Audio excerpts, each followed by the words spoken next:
नमस्कार विद्यार्थी मित्रांनो, रयत शिक्षण संस्था उत्तर विभाग अहमदनगर विभागीय गुणवत्ता कक्ष इयत्ता 5वी स्कॉलरशिप पाक्षिक सराव चाचणी क्रमांक 8 दिनांक नोव्हेंबर 2024 रोजी झालेला पेपर क्रमांक 8 विषय मराठी, गणित, इंग्रजी आणि बुद्धिमत्ता गुण 60 याची अचूक उत्तरे आणि स्पष्टीकरण अतिशय सोप्या पद्धतीने आणि सहज समजेल अशा भाषेमध्ये मी आजचा व्हिडिओ घेऊन आलेला आहोत। व्हिडिओला सुरुवात करण्यापूर्वी तुम्ही या चॅनल वरती जर नवीन असाल तर आपलं ई स्टडी हे चॅनल सबस्क्राइब करा, समोरचं बेल आयकॉनचं बटन प्रेस करा। अधिक वेळ न घेता आपण व्हिडिओला सुरुवात करण्यापूर्वी एक महत्त्वाची सूचना, यापूर्वी झालेल्या सर्व पाक्षिक सराव चाचणीचे व्हिडिओ या व्हिडिओच्या डिस्क्रिप्शन बॉक्स मध्ये दिलेले आहेत। त्या लिंक वर जाऊन सर्व विद्यार्थ्यांनी मागील व्हिडिओ जरूर पाहावे। चला तर आता व्हिडिओला सुरुवात करूया। भाग पहिला पहा, मराठी। प्रश्न पहिला, पुढीलपैकी पिल्लू दर्शक शब्दाची चुकीची जोडी असलेला पर्याय ओळखा। आता आपल्याला या पर्यायामधून चुकीचा पर्याय निवडायचा आहे। पहा, कुत्रा, पिल्लू हे बरोबर आहे। गाढव, शिंगरू हे सुद्धा बरोबर आहे। हरिण, पाडस ही सुद्धा जोडी बरोबर आहे। शेळी, कोकरू, तर या ठिकाणी कोकरू दिलेले आहे। शेळीच्या पिल्लाला करडू असे म्हणतात, त्यामुळे कोकरू हे चुकीचं आहे। त्यामुळे चुकीचा पर्याय असलेला क्रमांक आहे पर्याय क्रमांक 4। पुढचा प्रश्न पहा, प्राणी आणि त्यांचा निवारा यांची जोडी आपल्याला पर्यायातून निवडायची आहे। उंदीर, घर, तर उंदीर, घर हे चुकीचे आहे। उंदीर बिळामध्ये राहतात। पोपट, डोली हे बरोबर आहे। पर्याय क्रमांक 2 हा बरोबर आहे। पोपट डोलीमध्ये राहतो, झाडाच्या डोलीमध्ये। हत्ती, तबेला, तर हत्ती हा तबेला नाही तर घोड्याचा तबेला असतो। हत्तीचा हत्तीखाना, अंबारखाना किंवा पिलखाना असं म्हणतात। त्यानंतर पर्याय क्रमांक 4 सुगरण, घरटे, तर सुगरणचं जे घर आहे निवारा तर ते घरटे नसून खोपा।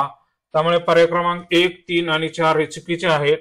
त्यामुळे योग्य पर्यायाची जोडी असलेला पर्याय क्रमांक 2 पोपट डोली। प्रश्न तिसरा पहा, खालील 5 अक्षरांपासून एक अर्थपूर्ण शब्द तयार होतो, तर त्या शब्दाचा अचूक अर्थ पर्यायातून निवडा। पहा, आपल्याला 5 अक्षर दिलेले आहेत। या ठिकाणी जर यांचा क्रम लावून आपण योग्य अर्थपूर्ण असलेला शब्द तयार केला तर शब्द तयार होतोय वा म न, वामन मूर्ती। आता वामन मूर्ती म्हणजे बुटका मनुष्य, पर्याय क्रमांक 3। त्यानंतर प्रश्न क्रमांक 4 पहा, खाली दिलेल्या पर्यायातील अक्षर जुळवून अलगद या शब्दाचा समानार्थी शब्द तयार होतो, त्याचा योग्य पर्याय निवडा। पहा, आपल्याला खाली अक्षर जुळवायला सांगून त्यातून समानार्थी शब्द शोधायचा आहे। या ठिकाणी शब्द तयार होतोय जलद, अलगदला जलद हा समानार्थी नाही। अवतीभोवती, आता हा जुळवून दिलेला आहे त्यामुळे हा सुद्धा पर्याय नाही। हा जर जहस, सहज, सहज हा सुद्धा अलगदला समानार्थी शब्द नाही। आता शेवटचा जो शब्द आहे ते जर जुळवला आपण तर हळुवार असा शब्द तयार होतो। हळुवार म्हणजेच सावकाश म्हणजेच अलगद, हे समानार्थी शब्द आहेत, पर्याय क्रमांक 4। प्रश्न क्रमांक 5 पहा, खालील शब्द वर्णानुक्रमाने लावल्यास ते पर्याय कोणत्या क्रमाने येतील। वर्णानुक्रमाने म्हणजे मराठी वर्णाच्या क्रमानुसार लावायचे आहेत। आपण जसे इंग्रजीमध्ये अल्फाबेटिकल लावतो त्याच पद्धतीने मराठीमध्ये। आता या ठिकाणी क्रमवार लावताना पहिलं अक्षर सर्व ठिकाणी सारखं आहे क, मग पहिलं अक्षर समान असल्यामुळे आता आपल्याला दुसरं अक्षर पाहावं लागेल। या ठिकाणी आता पा, च, ळ, पा, तर च हे अक्षर अगोदर येतं म्हणजे हा शब्द येईल कचरा। कचरा हा 1 नंबरला येईल। त्यानंतर पा आणि या ठिकाणी प, प हे अक्षर अगोदर, पा पा दोन्ही ठिकाणी समान आहे। त्यानंतर ट आणि ळ मध्ये पाहावं लागेल आपल्याला, तर या ठिकाणी ट अगोदर येतो त्यामुळे 2 नंबरला शब्द येईल कपाट आणि 3 नंबरला शब्द येईल कपाळ आणि 4 नंबरला उरलेला कळप। वर्णानुक्रमाने लावले तर 1 2 3 4 या क्रमाने येतील। मग आता कचरा किती नंबरला आहे? कचरा 2 नंबरला। पर्यायामध्ये 2 नंबर कुठं आलेले पहा, कचरा 2 नंबरला। कपाट, कपाट हा शब्द 1 नंबरला आहे। कपाळ हा शब्द 4 नंबरला आहे आणि कळप हा शब्द 3 नंबरला आहे। 2 1 4 3 असा पर्याय पहा तर एकदम सुरुवातीला दिसतोय 2 1 4 3 पर्याय क्रमांक 1 या क्रमाने हे शब्द वर्णानुक्रमाने येतील। पुढील भाग पहा गणित विषयाचा आहे। प्रश्न क्रमांक 6, घड्याळात 9 वाजले असता तास काटा व मिनिट काटा यांच्यात किती अंशाचा कोन तयार होईल? पहा घड्याळामध्ये आपल्याला माहिती आहे तास काटा आणि मिनिट काटा। पहा घड्याळामध्ये आता 9 वाजलेले आहेत म्हणजे या ठिकाणी 9 आहे, 3 6 आणि 12। पहा आता 9 वाजले असता 9 वाजताना तास काटा हा 9 वर असेल आणि मिनिट काटा हा 12 वर असेल आणि यांच्यामध्ये जर पाहिलं आपल्याला या ठिकाणी 90 अंशाचा कोन म्हणजेच काटकोन तयार होतोय। पर्याय क्रमांक 1 हे त्याचं अचूक उत्तर आहे। 7 नंबरचा प्रश्न पहा, सोबतच्या आकृतीमध्ये असणाऱ्या लघु कोनांची संख्या किती? पहा आपल्याला एक आकृती दिलेली आहे कोनांची आणि या कोनांच्या संख्येवरून आपल्याला लघु कोनांची संख्या शोधायची आहे। कोन मोजताना आपण अंक टाकून त्यांची बेरीज करत असतो। पहा यांची जर बेरीज केली तर ती येते पहा 1 अधिक 2 अधिक 3 अधिक 4, 4 म्हणजे चौथी त्रिकोणी संख्या ती आहे 10, तर बेरीज 10 येते। विद्यार्थी लगेच 10 निवडून टाकतील, पण एक पहा हा एक मोठा जो कोन आहे तो 90 अंशाचा आहे, काटकोन आपल्याला दिसतोय, त्यामुळे हा जो 1 आहे तो आपल्याला विचारात घ्यायचा नाही, त्यातून 10तून 1 कमी करावा लागेल कारण हा लघुकोन होणार नाही। उरलेले सर्व लघुकोन असणार आहे। 10तून 1 गेला, राहिला 9, पर्याय क्रमांक 3 9 या पद्धतीने। त्यानंतर 8वा प्रश्न पहा, आयताच्या सम्मुख भुजा परस्परांना। पहा सम्मुख म्हणजे काय? सम्मुख भुजा म्हणजे समोरासमोरच्या, पण जर आयताची आकृती काढली तर आपल्याला काही लक्षात येईल। सम्मुख भुजा म्हणजे या बाजूच्या समोरची बाजू ही आहे, तर त्या कशा असतात ते आपल्याला विचारलेलं आहे। सम्मुख म्हणजे पहा ही बाजू आणि ही बाजू सारखी असते, ही बाजू आणि ही बाजू सारखी असते। सम्मुख म्हणजे समोरासमोरच्या आणि त्या एकमेकांना कशा आहेत पहा तर एकमेकांना त्या समांतर आहेत। पर्याय क्रमांक 3 समांतर। सम्मुखचा अर्थ होतो समोरासमोरच्या आणि दुसरा एक शब्द असतो लगतच्या। लगतच्या म्हणजे एकमेकाच्या शेजारच्या, आणि लगतच्या जर विचारात घ्यायचा तर त्या काटकोन तयार होतो म्हणजे त्या लंब असतात। लगतच्या शब्द आला तर लंब आणि सम्मुख आला तर समांतर। पर्याय क्रमांक 3 समांतर। प्रश्न क्रमांक 9 पहा, आकृतीमधील त्रिकोणांची संख्या किती? पहा मूळ आकृती आपल्याला दिलेली आहे आणि त्यावरून आपल्याला त्रिकोणांची असणारी संख्या शोधायची आहे। पहा आता त्रिकोणांची संख्या शोधताना आपण काय करत असतो पहा, समजा ही एक वेळ रेषा नाही गृहीत धरूया आपण, ही आडवी रेषा नाही आकृतीमध्ये, तर आपण खालच्या पायाला आपण अंक टाकून यांची बेरीज केली तर ती येते 10, म्हणजे खालच्या बाजूचा जर विचार केला तर इथं 10 त्रिकोण तयार होतात। त्यानंतर आता ही बाजू जर विचारात घेतली तर ही पूर्णपणे जोडलेली नाही, त्यामुळे इथं अंक टाकल्यानंतर 3च अंक होतील आणि यांची जर या पायाची बेरीज केली तर ती येते 6। हे 10 त्रिकोण आणि हे 6 त्रिकोण अशा पद्धतीने एकूण 16 त्रिकोण तयार होतील। पर्याय क्रमांक 4 16 त्रिकोणांची संख्या आहे 16।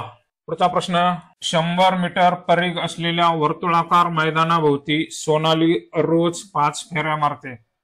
पहा वर्तुळाचा परिघ दिलेला आहे। परिघ म्हणजे काय? आता पूर्ण वर्तुळाची बाहेरची लांबी ती आहे 100 मीटर आणि या वर्तुळाकार मैदानावरती सोनाली रोज 5 फेऱ्या मारते। परिघ याचा अर्थ असतो एक फेरी म्हणजे एक परिघ। पहा एक फेरी म्हणजे त्या परिघाचं अंतर म्हणजे एक परिघ, आणि आपल्याला 5 फेऱ्या मारते म्हणजे ते अंतर किती होईल हे पहा। आता 5 फेरी म्हणजे एका परिघामध्ये असणारं अंतर आहे 100, त्यांचा गुणाकार केला तर तो होतं 500 मीटर। एकूण अंतर झालेलं आहे दररोजचं 500 मीटर। पुढे काय विचारले तर एका आठवड्यात ती एकूण किती अंतर चालते? एका आठवड्यात, आता एका आठवड्यामध्ये आपल्याला माहिती आहे 7 दिवस असतात आणि एका दिवसामध्ये ती 500 मीटर अंतर चालते आणि 7 दिवसाचं जर आपण अंतर काढलं तर 500 गुणिले 7 हा आपल्याला गुणाकार करावा लागेल. 7×5 = 35, 2 शून्य जसेच्या तसे आणि पुढे असणार आहे मीटर, 3500 मीटर. आता 3500 विद्यार्थ्यांना या ठिकाणी दिसतंय ते लगेच पर्याय निवडून टाकतील, तर या ठिकाणी किलोमीटर दिलेला आहे. 3500 मीटर आहे. आता आपल्याला मीटरचं रूपांतर पर्यायामध्ये 35 किलोमीटर हा बाद झाला, दुसराही पर्याय बाद झाला आणि 350 मीटर हा बाद झाला. 3 किलोमीटर आणि 500 पर्याय क्रमांक 3 हे त्याचं उत्तर आहे. कारण 3500 ला आपण जर 1000 ने भागलं तर उत्तर 3.500 किलोमीटर. या पद्धतीने परिमितीवरचा कुठलाही प्रश्न आला तर याच पद्धतीने सोडवायचा. 11 नंबरचा प्रश्न पहा. 30 सेंटीमीटर परिमिती असलेल्या त्रिकोणाच्या परिमिती एवढी परिमिती असलेल्या चौरसाची बाजू किती सेंटीमीटर लांबीची असेल?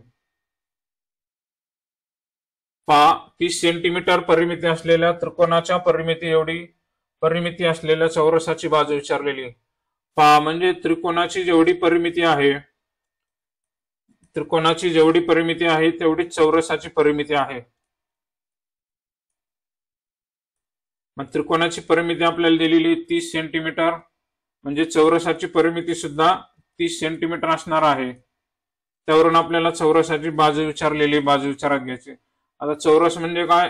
4 बाजू समान असलेली आकृती, ती चौरस आकृती, आणि यांची परिमिती दिलेली आपल्याला 30 सेंटीमीटर आणि त्यावरून बाजू काढायची. तर आपल्याला चौरसाच्या परिमितीचं सूत्र माहिती आहे. चौरसाची परिमिती बरोबर 4 गुणिले बाजू, आणि हे उत्तर आले पाहिजे आपल्याला 30 सेंटीमीटर.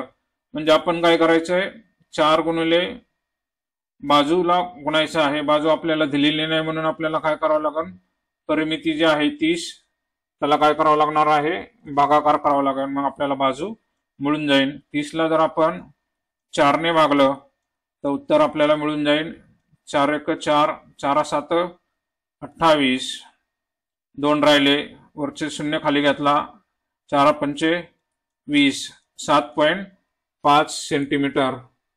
म्हणजे एका बाजूची लांबी 7.5 सेंटीमीटर. कारण 7.5 सर्व बाजू ठिकाणी घेतल्या समान माप लांबी आहे. 7.5 7.5 यांची जर बेरीज केली 7.5 आणि 7.5 15 आणि 15 आणि 15 30. पर्याय क्रमांक 2 7.5 सेंटीमीटर. 12 नंबरचा प्रश्न पहा. एका वर्तुळाची त्रिज्या 2.5 सेंटीमीटर आहे व जीवा 3 सेंटीमीटर असल्यास त्या वर्तुळाची सर्वात मोठी जीवा किती सेंटीमीटर लांबीची असेल? पहा विद्यार्थी, लगेच जीवा 3 सेंटीमीटर दिली, 3 ची दुप्पट करतील आणि उत्तर काढतील, तसं नाही. तर आपल्या सर्वांना माहिती आहे वर्तुळाचे गुणधर्म आपण अभ्यासलेले आहेत. वर्तुळाची सर्वात मोठी जीवा ही वर्तुळाचा व्यास असते. आता आपल्याला व्यासाची लांबी दिलेली नाही परंतु त्रिज्या दिलेली आहे. व्यासाची लांबी जर काढायची असेल तर आपल्याला गुणधर्म माहिती आहेत. व्यास हा त्रिज्येच्या दुप्पट असतो. म्हणजे आपण त्रिज्याला 2 ने गुणलं की आपल्याला व्यास मिळून जाईल. त्रिज्या आपल्याला दिलेली 2.5 सेंटीमीटर, 2 ने गुणलं तर उत्तर येईल 5 सेंटीमीटर. आणि 5 सेंटीमीटर हा वर्तुळाचा व्यास असणार आहे आणि वर्तुळाचा व्यास हीच वर्तुळाची सर्वात मोठी जीवा असते. 5 सेंटीमीटर. पर्याय क्रमांक 3 5 सेंटीमीटर. 13 नंबरचा प्रश्न पहा. एका आयताची लांबी 150 मीटर व रुंदी 80 मीटर असल्यास त्या आयताची परिमिती किती? पहा, आपल्याला आयताची लांबी दिलेली आहे आणि रुंदी दिलेली आहे, लेंथ आणि ब्रेड दिलेली आहे. तर परिमितीचं सूत्र आपल्याला माहिती आहे. आयताची परिमिती बरोबर 2 गुणिले लांबी अधिक 2 गुणिले रुंदी. आता लांबी आपल्याला दिलेली आहे, लांबीच्या जागेवरती आपण 150 टाकायचं आहे आणि रुंदी आपल्याला दिलेली आहे 80, रुंदीच्या जागेवरती 80 टाकायचं आहे. या क्रिया करून घ्या. 15 × 2 = 30, 300, 8 × 2 = 16, 160, 300 आणि 160 ही जर बेरीज केली तर ती येते 460 मीटर. परिमिती असल्यामुळे त्याचे एकक मीटर मध्ये येईल. पर्याय क्रमांक 4 460 मीटर ही आयताची परिमिती असेल. कारण आकृतीमध्ये आपल्याला माहिती आहे, आकृती जर काढली तर आपल्याला माहिती आहे सर्व बाजूंच्या लांबीची बेरीज परिमितीमध्ये विचारात घेतली जाते.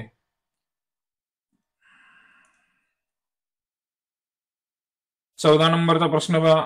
आकृतीमधील चौरसांची संख्या किती? चौरस म्हणजे आपल्याला सर्व बाजू समान स्क्वेअर आपल्याला विचारामध्ये घ्यायचे आणि आपल्याला आकृती दिलेली आहे 4x4 चा चौरस आहे. हा सुद्धा प्रश्न आपण ट्रिक्सचा वापर करून सोडू शकतो. ट्रिक्स एकदम सोपी आहे. दिलेल्या आकृतीमध्ये चौरसांच्या संख्यांची उभी आणि आडवी नंबरिंग करून घ्यायची. 1 2 3 4 1 2 3 4. आता आपल्याला चौरस विचारात घ्यायची, त्यामुळे आता यांच्या जोड्या लावून घ्यायच्या. 4 ला 4 ची जोड लावायची, 3 ला 3 ची जोड, 2 ला 2 आणि 1 ला जोड नाही म्हणजे ती 1 ला 1 आणि यांचा गुणाकार करून घ्यायचा. पहिला 1 ला 1 ने गुणला, अधिक 2 ची जोड 2 ला 2 गुणिले 2, 3 गुणिले 3 पुढची जोड आणि शेवटी 4 गुणिले 4. तर या जर आपण क्रिया व्यवस्थित करून घेतला, 1 गुणिले 1 1, 2 दुणे 4, 3 त्रिक 9 आणि 4 चौक 16 आणि या सर्वांची जर बेरीज केली आपण 16 9 25, 25 अधिक 4 29 अधिक 1 30, तर एकूण चौरसांची संख्या आलेली आहे 30. पर्याय क्रमांक 1 30. पुढचा प्रश्न पाहूया. कोनमापकाच्या संदर्भ रेषेमुळे किती अंशाचा कोन तयार होतो? पहा, संदर्भ रेषा म्हणजे कोनमापकाची रेफरन्स लाईन. आता हा कोनमापक आहे आणि त्याची संदर्भ रेषा आपल्याला माहिती आहे ही खालची पहा अशी असते आणि या रेषेमुळे किती अंशाचा कोन तयार होतो आपल्याला विचारलेलं. ही संदर्भ रेषा आहे. तर या संदर्भ रेषेमुळे आपल्याला माहिती आहे हा 180 अंशाचा कोन तयार झालेला आहे, 180 डिग्री. पर्याय क्रमांक 3 180 अंश.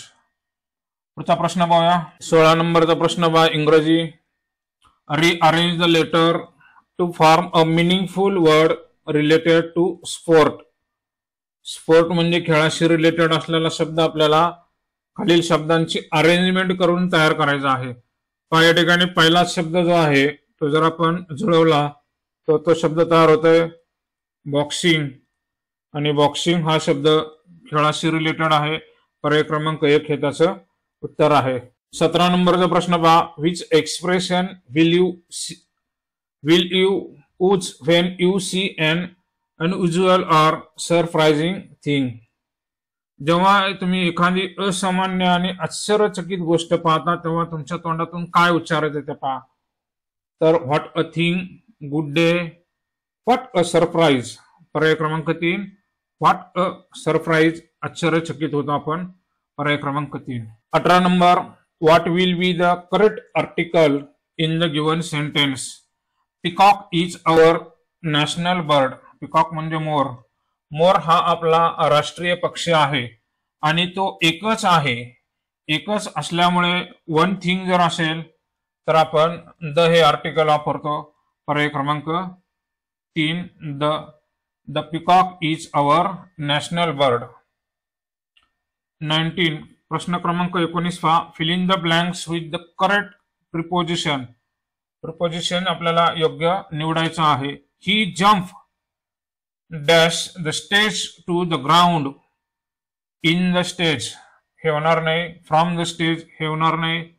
बिलो द स्टेज हे सुद्धा होणार नाही. ऑन द स्टेज म्हणजे स्टेजवर उडी मारली. He jump on the stage to the ground. Option number 4 on is correct answer. 20 number पहा. Choose the adjective in the given sentence. Adjective म्हणजे विशेषण आपल्याला शोधायचं आहे. What a delicious taste of this apple. Delicious हे विशेषण आहे म्हणजे स्वादिष्ट. Option number 2. पुढचा भाग पाहूया आपण. बुद्धिमत्ता चाचणी. प्रश्न क्रमांक 21 आणि 22 साठीच्या सूचना आहेत.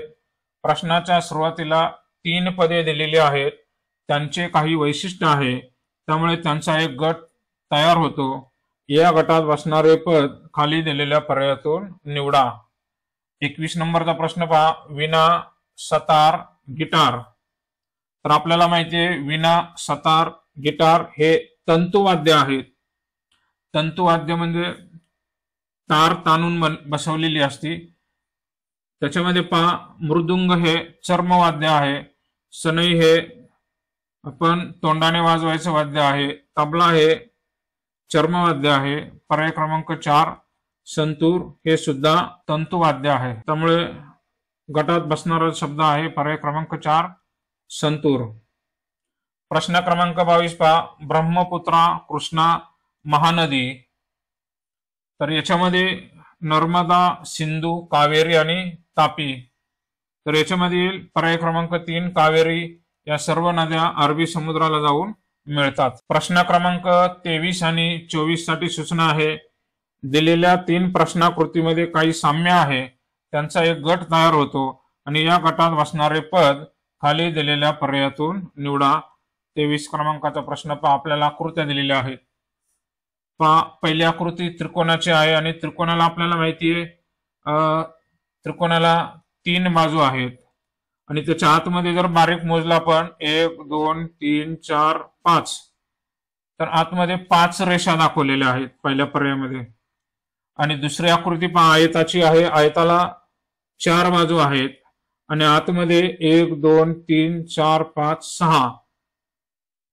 6 रेषा दाखवलेल्या आहेत. आणि ही आकृती सुद्धा आयताचीच आहे आणि त्याच्यामध्ये सुद्धा 6 रेषा दाखवलेल्या, म्हणजे 4 बाजू 6 रेषा, म्हणजे 3 मध्ये 2 मिळवले 5, 4 मध्ये 2 मिळवले 6, 4 मध्ये 2 मिळवले 6.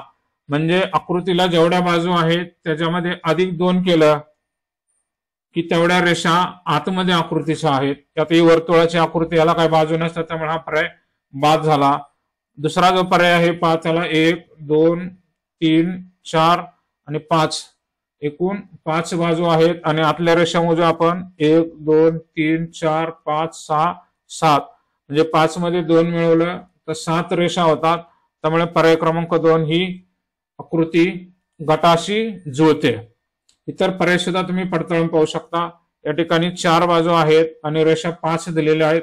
या ठिकाणी 6 रेषा पाहिजेत, त्यामुळे हा सुद्धा पर्याय बाद झाला. त्रिकोणाला 3 बाजू, आतमध्ये अधिक 2 केले तर 5 होते, इथे 4च दिलेले आहेत, त्यामुळे हा पर्याय बाद. पर्याय क्रमांक 2 हा गटाशी जुळणारा योग्य पर्याय आहे. 24 नंबरचा प्रश्न पहा. आकृत्या आहेत वेगवेगळ्या, चौरस, त्रिकोण, आयत.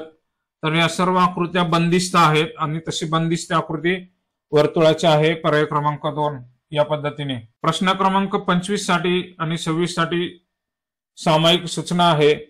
पुढील प्रश्नात दिलेल्या संख्यांच्या गटाशी जुळणारे पद पर्यायामधून निवडायचे आहे. 11 17 23 37. पहा 11 17 23 आणि 37 या मूळ संख्या आहेत, प्राईम नंबर, आणि मूळ संख्यांचा गट आहे. खाली आपल्याला गटामध्ये 100 ही मूळ संख्या, 19 ही मूळ संख्या आहे. पर्याय क्रमांक 1. 100 57 आणि 14 या मूळ संख्या नाहीत, संयुक्त संख्या आहेत. 26 नंबरचा प्रश्न पहा. 525 684 12144. पहा 525 864 आणि 12144.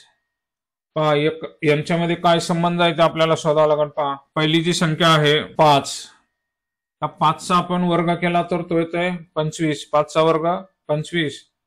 आता या ठिकाणी 8 आहे, 8चा वर्ग 64, 8 8 64. आता या ठिकाणी ही संख्या 5 अंकी आहे, त्यामुळे आपण 12 ही संख्या जर विचारात घेतली तर 12चा वर्ग 144 हे आपल्याला माहिती आहे. अगदी त्याच पद्धतीने 7चा आपण जर वर्ग केला तर 7चा वर्ग 49 येतो, इथे 42 झाला, त्यामुळे हा पर्याय बाद झाला. 2चा वर्ग 4, या ठिकाणी 28 झाले, हा बाद झाला.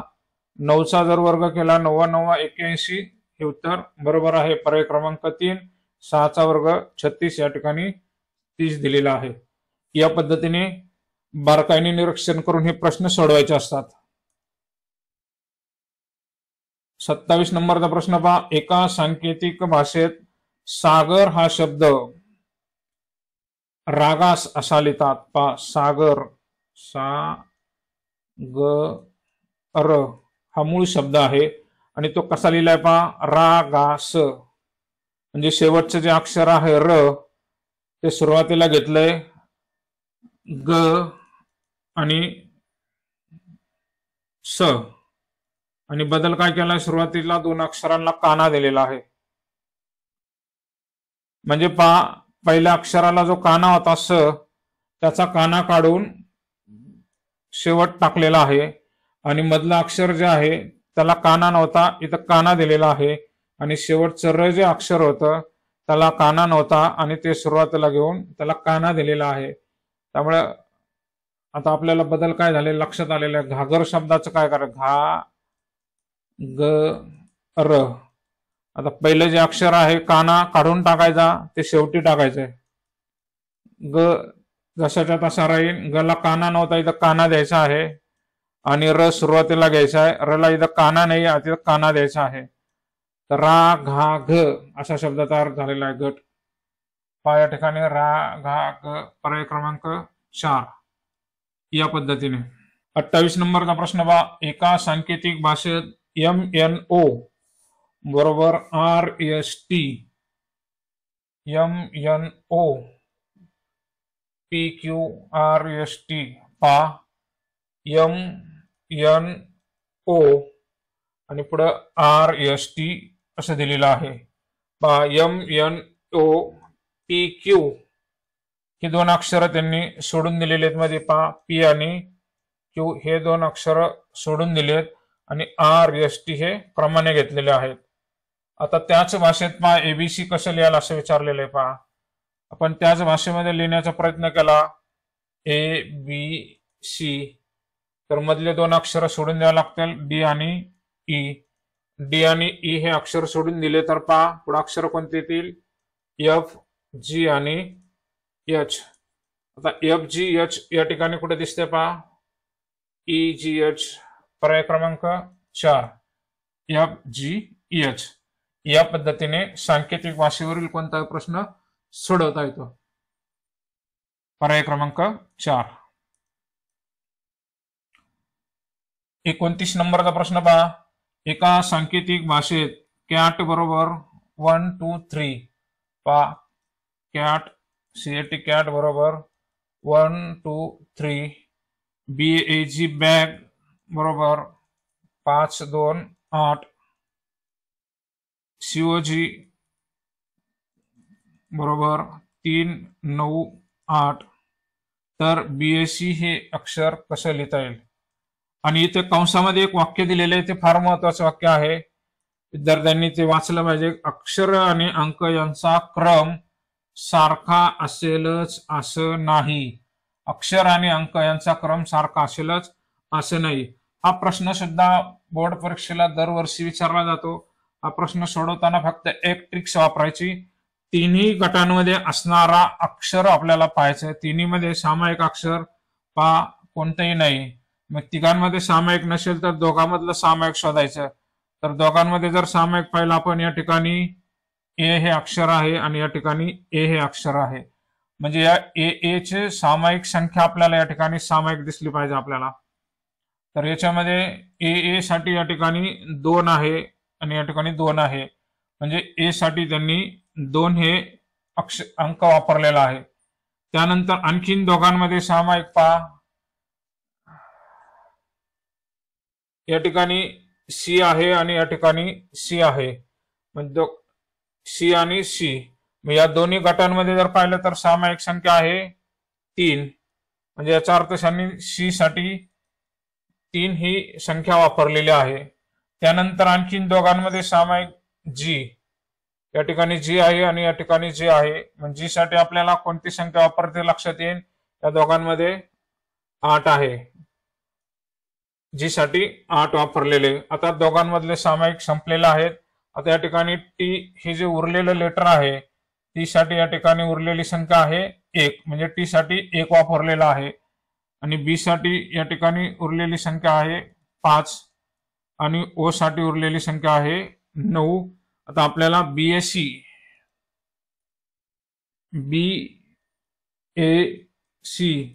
यासाठी अक्षर दिलेली आहे, त्याची आता संख्या शोधायची आहे.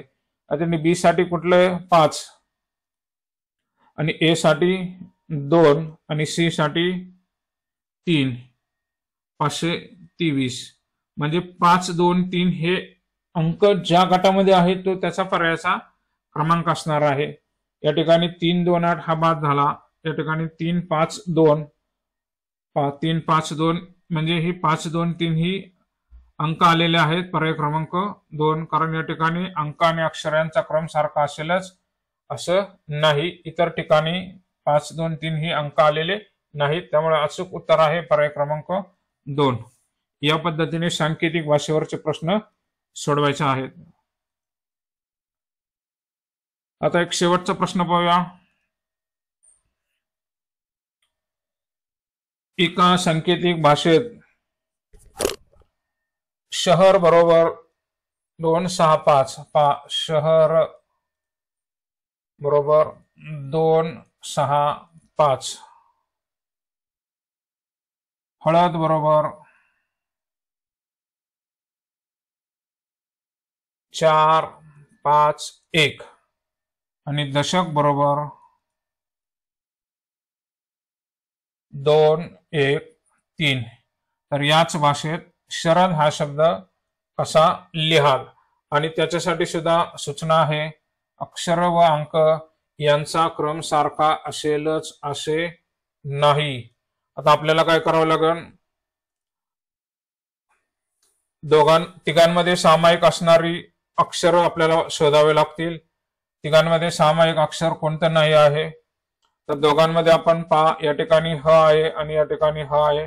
म्हणजे ह साठी सामायिक संख्या आपल्याला या ठिकाणी 5 आहे. म्हणजे ह साठी 5 वापरलेला आहे. त्यानंतर आणखी दोघांमध्ये सामायिक असलेली अक्षर आपल्याला इथं श आहे आणि इथं श आहे. आणि संख्या जर पाहिली तर त्यांच्यामध्ये 2 आहे. म्हणजे श साठी या ठिकाणी 2 हे अंक वापरलेले आहेत. आणखीन पहा, इथं द आहे आणि इथं द आहे. द साठी सामायिक 1 हा अंक वापरलेला आहे. आणखी सामायिक दिसतंय का पहा, नाही आहे. म्हणजे या ठिकाणी उरले काय, र. तर र साठी 6 असणार आहे आणि ळ साठी 4 असणार आहे आणि क साठी 3 असणार आहे. आता आपल्याला शरद हा शब्द तयार करायचा आहे. शरद हा शब्द तयार करताना श साठी 2 अंक वापरलेला आहे, र साठी 6 आणि द साठी 1. म्हणजे 2, 6 आणि 1, 2, 6 आणि 1 अशी अंक असलेली गट पर्याय क्रमांक 3 मध्ये दिसून येईल. या पद्धतीने सांकेतिक भाषेवरचा कोणताही प्रश्न सोडवायचा आहे. धन्यवाद विद्यार्थी मित्रांनो. व्हिडिओ कसा वाटला कमेंट करून नक्की सांगा. आणि व्हिडिओ जर आवडला असेल तर व्हिडिओला एक लाईक जरूर करा. मित्रांनो, अद्यापही ई स्टडी या चॅनलवर सबस्क्राईब केलं नसेल तर आपलं ई स्टडी हे चॅनल सबस्क्राईब करा. चॅनलवरती सर्व प्रकारचे व्हिडिओ उपलब्ध आहेत. मागील वर्षीच्या सर्व प्रश्नपत्रिका महाराष्ट्र राज्य परीक्षा परिषद यांच्या मार्फत घेतलेल्या 2017 ते 2024 सर्व प्रश्नांचे व्हिडिओ अचूक उत्तर आणि स्पष्टीकरणासह आपल्या चॅनलवरती उपलब्ध आहेत. ते व्हिडिओ विद्यार्थ्यांनी जरूर पाहावेत. धन्यवाद.